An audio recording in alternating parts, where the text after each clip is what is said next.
वालेकुम प्यारे बच्चों, उम्मीद है आप सब खैरियत से होंगे। 4 क्लास आज हम आपकी बुक का पेज नंबर 15 करेंगे। एक्सरसाइज 1C पार्ट नंबर 7 करेंगे। डिवाइड द फॉलोइंग, डिवाइड करना है। पेज नंबर 12 पर आपको मैंने बताया था बेटा, अंदर वाले लफ्ज़ को डिविडेंड कहते हैं, बाहर वाले लफ्ज़ को डिवाइज़र कहते हैं, और इसको सॉल्व करने के बाद जो आंसर आता है उसे क्वोशंट कहते हैं, और जो रिमेनिंग रह जाता है उसे रिमाइंडर कहते हैं। अब इसको कॉपी पे करने का पैटर्न क्या है मैं आपको बता देती हूँ। सबसे पहले बेटा आपने क्या करना है, डेट मेंशन करनी है, क्लास वर्क लिखना है और डे लिखना है। देन आपने एक्सरसाइज 1C मेंशन करनी है, page number 15 part number 7 divide the following. इन सब को लिखने के बाद आपने डबल अंडरलाइन कर देना है। उसके बाद हम स्टार्ट करते हैं अपना क्वेश्चन नंबर लिखें। ये मैंने हाईलाइट करके इसलिए लिखा है ताकि आपको वाज़ह पता चल जाए कि क्वेश्चन को सॉल्व कैसे करना है। डिवीजन का साइन लगाएं, उसके बाद अंदर डिविडेंड लिखें। 4042 मैंने अंदर लिखा, यानी डिविडेंड अंदर लिखा। डिवाइज़र 28 है, उसे बाहर लिखा और सॉल्व करना स्टार्ट कर दिया। अब मुझे 28 के टेबल में 40 चाहिए था, जबकि 28 के टेबल में 40 नहीं आता, उससे बड़ा नंबर आता है, इसीलिए मैंने छोटा नंबर ले लिया। 28 1 सा 28 और उससे माइनस करना स्टार्ट कर दिया। 0 में से 8 नहीं कट होते, कैरी ले लिया, 10 हो गए। 10 में से जब 8 कट किए तो हमारे पास 2 रिमेनिंग आ गए थे, मैंने 2 नीचे लिख दिया। जब इसने इसको कैरी दिया था यहाँ 3 रह गया। 3 में से जब 2 कट किए 1, ठीक है, ये 12 था और ये 28 था। अब 12 28 से छोटा है, इस वजह से मुझे ऊपर से 4 भी उतारना पड़ेगा। जब मैंने उतारा तो 124 हो गया।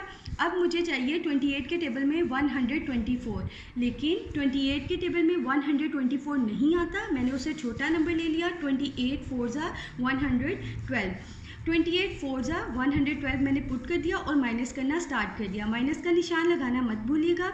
राइट साइड से माइनस करना स्टार्ट किया। 4 - 2 2, 2 - 1 1। अब 12 अगेन आ गया। 12 28 से छोटा था, मैंने ऊपर से 2 भी उतार लिया। 122 हो गया।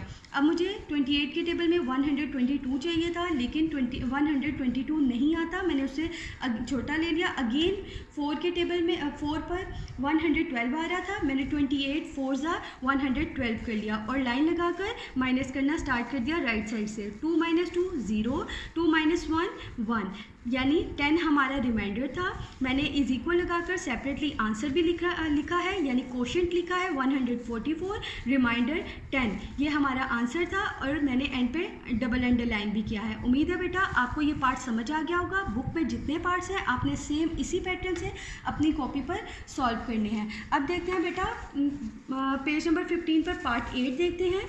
Right in long division form and divide. आपने लॉन्ग डिवीजन फॉर्म में लिखना है और डिवाइड कर देना है। बेटा यहाँ पे ऊपर आपको रेडी टू वेयर क्वेश्चंस मिले थे, यहाँ पे आपको रेडी टू वेयर नहीं मिले। आपको पता है फर्स्ट वैल्यू यानी डिविडेंड अंदर आता है, सेकेंड वैल्यू डिवाइज़र बाहर आता है। ठीक है, आपने अपनी कॉपी पर करना कैसे है मैं आपको बता देती हूँ। आपने क्या करना है, पार्ट नंबर 8 मेंशन करना है, फिर उसके बाद स्टेटमेंट लिखनी है। Right in long division form and divide. Long division form करनी है और आपने डिवाइड कर देना है। क्वेश्चन लिखा मैंने 4618 डिवाइडेड बाय 29, सॉल्व लिखा और सॉल्व करना स्टार्ट कर दिया। साइड पर आप रफ वर्क के लिए लाइन लगाकर रफ साइड यूज़ कर सकते हैं। मैंने क्या किया, 4618 हमारा डिविडेंड था, मैंने अंदर लिख दिया। 29 डिवाइज़र था, मैंने बाहर लिख दिया। अब मुझे 29 के टेबल में 46 चाहिए, लेकिन 29 के टेबल में 46 नहीं आता, इससे बड़ा नंबर आता था, इसीलिए मैंने उससे छोटा नंबर ले लिया 29। 29 1 ज़ा 29, लाइन लगाकर मैंने माइनस करना स्टार्ट कर दिया। 6 में से 9 नहीं कट होते, मैंने कैरी ले लिया। 16 में से जब मैंने 9 माइनस किए तो मेरे पास 7 रिमाइंडर बच गया। मैंने जी अब यहाँ पर 7 रिमेनिंग था। अब 3 में से यहाँ पे 3 रह गया था क्योंकि कैरी दे दिया था 16 को। 3 - 2 1। अब 17 29 से छोटा था, मैंने ऊपर से 1 भी उतार लिया, ये 100 में वैल्यू आ गई 171।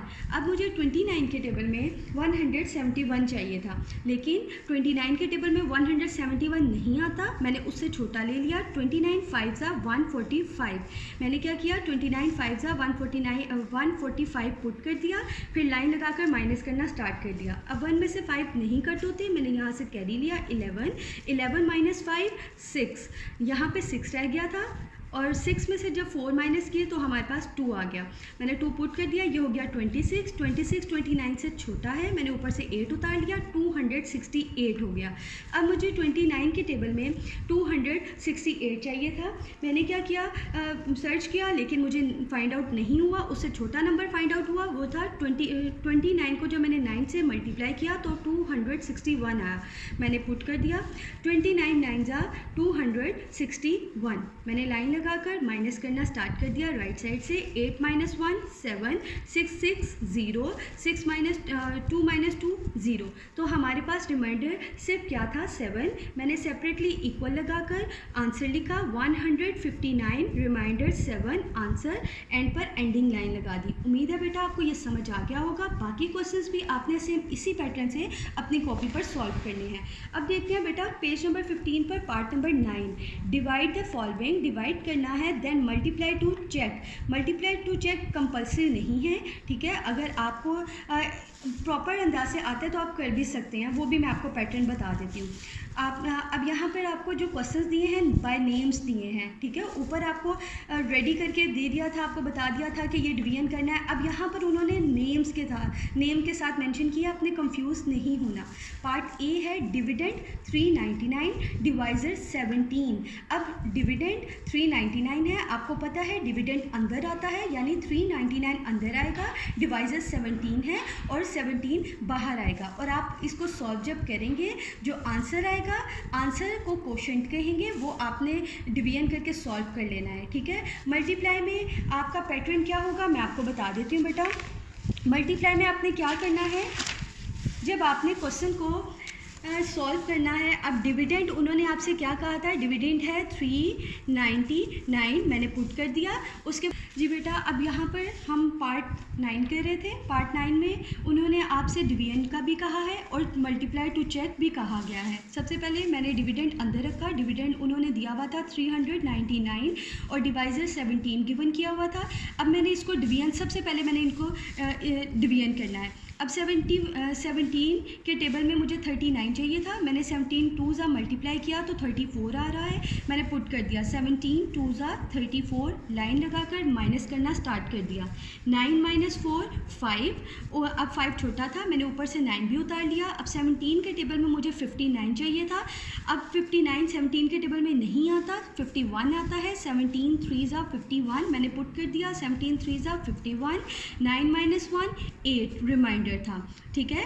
ये क्वोशिएंट हो गया, डिविडेंड डिवाइजर रिमाइंडर। अब उन्होंने आपको साथ ही स्टेटमेंट में कहा है देन मल्टीप्लाई टू चेक। अब चेक का तरीकाकार क्या है बेटा, सबसे पहले आप इस तरह चेक लिख लें। उसके बाद जो हमारा डिवीजन में क्वोशिएंट आया था, यानी आंसर जो आया था, मैंने वो ऊपर रखा, डिवाइजर को नीचे रखा और मल्टीप्लाई किया। उन दोनों नंबर्स को मल्टीप्लाई करना स्टार्ट कर दिया। 7 3 ज़ा 21, 1 2 कैरी, 7 2 ज़ा 14, 15 16, 2 प्लस करके 16 आ गया, मैंने 16 पुट कर दिया। मल्टीप्लाई 1 3 ज़ा 3, 1 2 ज़ा 2। उसके बाद लाइन लगाकर मैंने प्लस का निशान लगाया और राइट साइड से प्लस करना स्टार्ट कर दिया।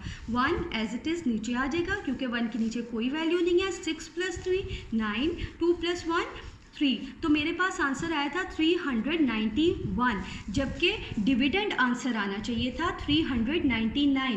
अब जो रिमाइंडर बचा था हमारे पास, मैंने क्या किया, सेपरेटली 399 मल्टीप्लाई से जो आंसर आया मैंने उसको ऊपर रखा, जो रिमाइंडर था उसको नीचे रखा और प्लस कर दिया। तो जब प्लस किया तो हमारे पास 399 आया। अब देखिए बेटा, जब चेक आपने करना है, चेक में आपने क्वोशिएंट को मल्टीप्लाई करना है डिवाइजर के साथ, ठीक है। मल्टीप्लाई का साइन मैंने लगा दिया, मल्टीप्लाई करना है। जब आप मल्टीप्लाई करेंगे, मल्टीप्लाई करने के बाद आपके पास चेक में आंसर डिविडेंड में ये वाला आंसर आना चाहिए, डिविडेंड आंसर आना चाहिए 399। मैंने क्वोशिएंट को डिवाइजर से मल्टीप्लाई किया, आंसर वो नहीं आ रहा था। जो मेरे पास रिमेनिंग आया, जो रिमेनिंग था, मैंने मल्टीप्लाई करने के बाद जो आंसर निकाला, जो रिमाइंडर था, मैंने उसके अंदर उसको पुट कर दिया। जब प्लस किया तो मेरे पास वही नंबर यानी डिविडेंड मेरे पास आ गया। उम्मीद है बेटा आपको ये समझ आ गया होगा। आपने सारे क्वेश्चंस इसी पैटर्न से अपनी कॉपी पर सॉल्व करने हैं। और पार्ट नंबर जो 10 है, right the questions in the blanks. Question क्या है?